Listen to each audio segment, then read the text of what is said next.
Si vous souhaitez créer votre réseau de franchise, écoutez bien les conseils de notre expert Serre France, Grégory Denis, c'est le sujet du jour.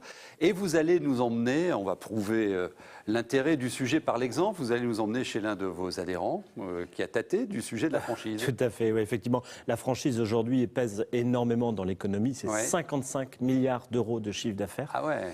C'est plus de 620 000 emplois directs et indirects, 2000 réseaux de franchise, donc ça se développe énormément. C'est intéressant pour le franchiseur et le franchisé.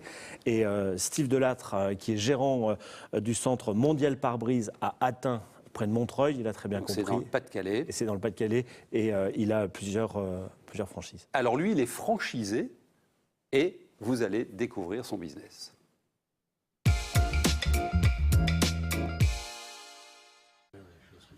Situé dans le Montreuilois à Athun, Steve Delattre a ouvert avec l'accompagnement de Serre France une franchise mondiale pare-brise en 2009. Aujourd'hui, il emploie 5 salariés. Après avoir hésité, choisir un franchiseur à l'image de marques déjà établies est apparu pour Steve Delattre comme un atout non négligeable. Alors avoir choisi Mondial Pare-Brise, c'est se rassurer sur une enseigne qui nous permette d'avoir des agréments afin de pouvoir se rassurer sur le paiement rapide et une progression de notre chiffre d'affaires. Serre France a accompagné le jeune créateur d'entreprise dans les différentes étapes de son projet. J'avais à l'époque un chargé de clientèle qui m'a permis d'éplucher un peu le contrat de franchise, de me mettre quand même au courant de certains points, de certains critères, la sortie, les droits d'entrée, le bail commercial. Il y a beaucoup de choses qui rentrent en jeu quand on crée une entreprise. Et aujourd'hui, j'en suis assez content puisque au niveau comptable, au niveau social, au niveau juridique, ce sont des appuis assez importants. Fruit d'une relation gagnant-gagnant entre franchiseurs et franchisés, l'entreprise de Steve Delattre s'est peu à peu développée. Elle intervient désormais sur 7 points relais du secteur. Nous défendons les mêmes valeurs. Aujourd'hui, on est dans le même bateau. On défend une marque sur un secteur. Moi, j'interviens une fois tous les 2-3 mois. En général, après ça peut être plus régulier sur demande du franchisé. Quand il a un besoin en particulier, soit ça peut être des tournées commerciales, des questions, des problèmes de facturation. Dans ce cas-là, moi j'interviens et on regarde ensemble comment on peut améliorer ce problème et le solutionner. Alors ça vous donne envie? Eh bien on vous explique. Expliquez-nous tout d'abord comment ça fonctionne entre le franchisé, c'est Steve par exemple qu'on vient de voir, et le franchiseur. Alors, ça va être une relation contractuelle, puisque la franchise, c'est ce qu'on appelle un contrat de réitération de succès.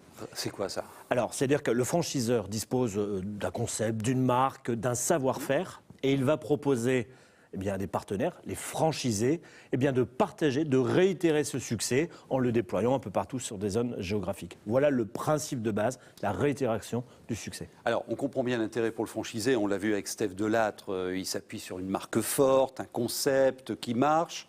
Mais de l'autre côté, quel est l'intérêt pour le franchiseur?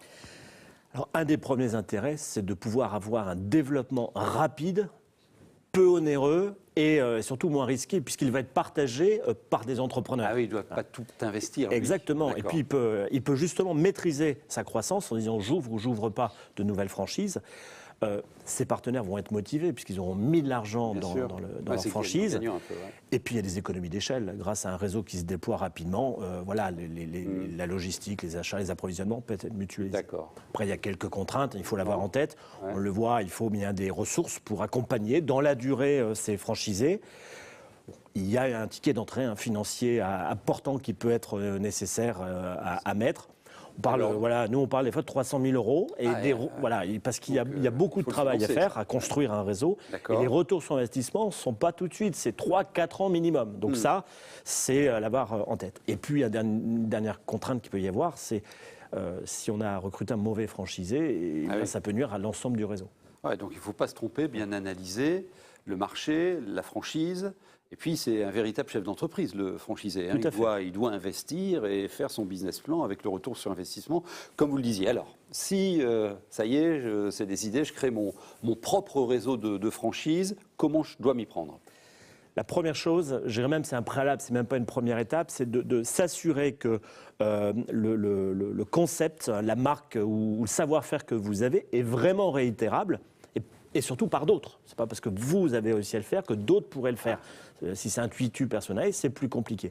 Ça, c'est un premier point. Le deuxième, c'est de s'assurer d'avoir les moyens financiers, parce que voilà, il y a quand même un gros travail à faire, et notamment une des premières étapes, je vais qualifier de juridique, où il faut créer la société qui va porter ce réseau de franchise. Il faut écrire ou se faire accompagner dans la rédaction de ce qu'on appelle le manuel opérationnel. Enfin, c'est la Bible du franchisé qui va tout détailler. Un point important également, c'est ce qu'on appelle l'écriture du document d'information précontractuel. Ça, c'est une obligation légale, c'est la loi Doubin, c'est un document qui est assez normé, qui est très précis. Et puis, bien sûr, il faudra bien penser, bien écrire son contrat de franchise, et puis les différents contrats qui peuvent graviter autour. Donc ça, c'est un très gros morceau à faire. Puis après, il faut trouver des bons franchisés. Et voilà, c'est la deuxième étape, et c'est la plus compliquée, c'est de recruter ses premiers franchisés. Et là, le conseil que l'on donne à chaque fois, c'est surtout, bien sûr, sur les jeunes réseaux de franchise, c'est ne vous précipitez pas. On a tout de suite envie de déployer. D'avoir un grand réseau. Voilà. Et puis, des fois, on est un peu moins sélectif à l'entrée et on le paye très cher, très longtemps. Et ça peut des fois être fatal. Donc, choisissez bien vos premiers candidats à la franchise. Et vous accompagnez sur tous ces aspects-là. On accompagne sur toutes les étapes de la franchise. Se faire accompagner, on vous le dit à chaque fois, et a fortiori sur des projets complexes comme cela, mais ça se développe et ça marche, les franchises. Donc, allez-y si vous avez envie et allez au bout de votre rêve. Merci pour ces conseils. Merci à vous. Et vous les retrouvez sur cette fiche, elle est gratuite, vous pouvez la télécharger. Devenir franchiseur. Vous nous en donnerez des nouvelles si vous franchissez le pas. À bientôt.